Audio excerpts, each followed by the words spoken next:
Hello friend, তোমরা সবাই কেমন আছো? আশা করি তোমরা সবাই ভালো আছো। আর আজ হচ্ছে রথযাত্রা। তোমাদের সবাইকে শুভ রথযাত্রা। আমি তো রথ দেখতে পাই না, তোমরা যেখান থেকে আমার ভিডিওটা দেখছো তোমরা সবাই কীরকম রথেতে মজা করেছো আমাকে একটু কমেন্টে বলো। আমি যেখানে থাকি ওখানে রথ হয় না, তাই রথ দেখা হয় না। তো আজকে তাই ভাবলাম একটু মন্দিরে যেয়ে পুজো দিয়ে আসি। আর এটা আমার বোনই বলেছিল যে দিদি যাবি মন্দির, তো আমি বললাম ঠিক আছে।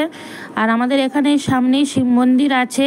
অনেকবার ভিডিও আমি বানিয়েছি, সেই ভিডিওটা তোমরা অনেকবার দেখেওছো।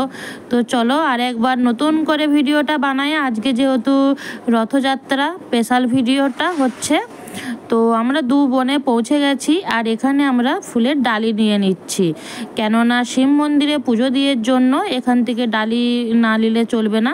আর এখানে পুরো লাইন লেগে আছে, তো এখানে দুধ ফুল শিবের যা লাগে এরা ডালি সাজিয়ে রাখে, তো দিয়ে দেয়। আচ্ছা, তোমরা কি এখানে একটা জিনিস নোটিস করছো? আমার মুখটা দেখে তাকাও, যেন মনে হবে আমি রেগে মেগে আছি। আমি এই ভিডিওটা যখন এডিট করছি আমাকে নিজেকে নিজে এটা দেখে এত হাসি পাচ্ছে। আমি ভাবছিলাম ভিডিওটা ক্লিপটা দেবো না, তারপরে বলি না থাক দিয়েই দিই। তো ভিতরে জুতা রাখার জায়গা আছে, তারপরেও আমি বাইরে খুলে রেখে দিয়েছি। এখানে ভিড় নেই সেরকম কিছু। তো এরপরে আমি কি করি চলো ভিডিওটা তোমরা পুরো দেখতে থাকো।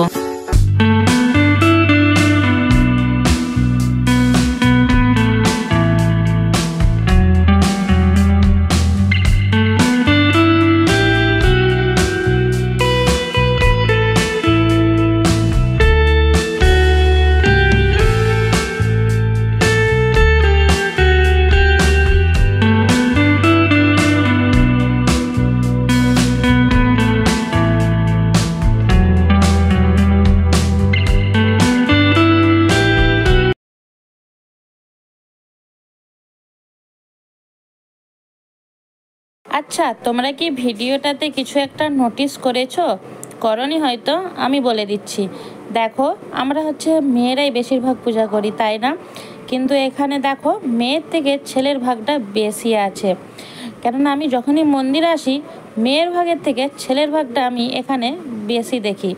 কিন্তু আমরা দেশের বাড়িতে এই জিনিসগুলো খুব কমই দেখি, না দেখার মতন। আর এখানে পুজো হয়ে গেছে।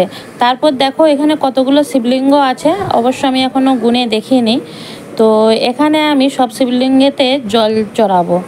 তারপর এখানে দেখো শিবলিঙ্গগুলো পরিষ্কার করছে, ভালো করে ধুচ্ছে। আসলে কি বলো তো, এখানে শ্রাবণ মাস আর কদিন পরেই পড়ে যাবে। আর শ্রাবণ মাস পড়ে যাওয়া মানে এখানে জল ঢালা।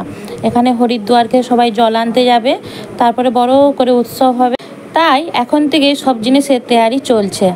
তখন আমি যদি সময় পাই তোমাদের দিকে নিশ্চয়ই দেখাবো। তখন মন্দিরে ঢোকার এন্ট্রি নেই, তবুও যদি এন্ট্রি থাকে তোমাদেরকে ওই সময় কীরকম মন্দির সাজানো কী সব আমি সব ভালো করে তোমাদেরকে দেখাবো। তো আমি এখানে একটু ছোট ছোট করে একটু ক্লিপগুলো নিয়েছি, আর সেই ভিডিওগুলোই তোমাদের সাথে শেয়ার করছি। আর এখানে যে আগরবাতিটা ছিল তো সেখানে জ্বালাচ্ছি, আর এখানে জ্বালিয়ে রেখে দেবো। আর মন্দিরটা হচ্ছে না প্রচুর বড়, তো তোমাদেরকে আমি একটু একটু করে ক্লিপটা দেখিয়েছি। আমি যদি পুরো মন্দিরটা ঘুরে দেখাই না ভিডিওটা অনেক বড় হয়ে যাবে। আর কি বলো তো, তোমরা কেউ না বড় ভিডিও দেখতে চাও না, তাই সেই জন্য আমি ছোট ছোট ভিডিওগুলোই বানানোর চেষ্টা করি। আচ্ছা, তোমাদেরকে তো বলাই হয়নি আমরা মন্দিরে কে আসছিলাম। আমি ছিলাম, আমার ছোট বোন ছিল, আর আমার ছোট ছেলে ছিল। বড় ছেলেকে আসতে বললাম, ও আসেনি। আর এখানে যতগুলো ভিডিও শ্যুট করা ছিল সব আমার ছেলেই শ্যুট করে দিয়েছিল, ছোট ছেলে। তো তোমাদের সবাইকে ভিডিওটা যদি ভালো লেগে থাকে একটা লাইক কমেন্ট শেয়ার করে দিও, আর ভিডিওটা তোমরা ফুল ওয়াচ করো, তোমাদের কাছে এটাই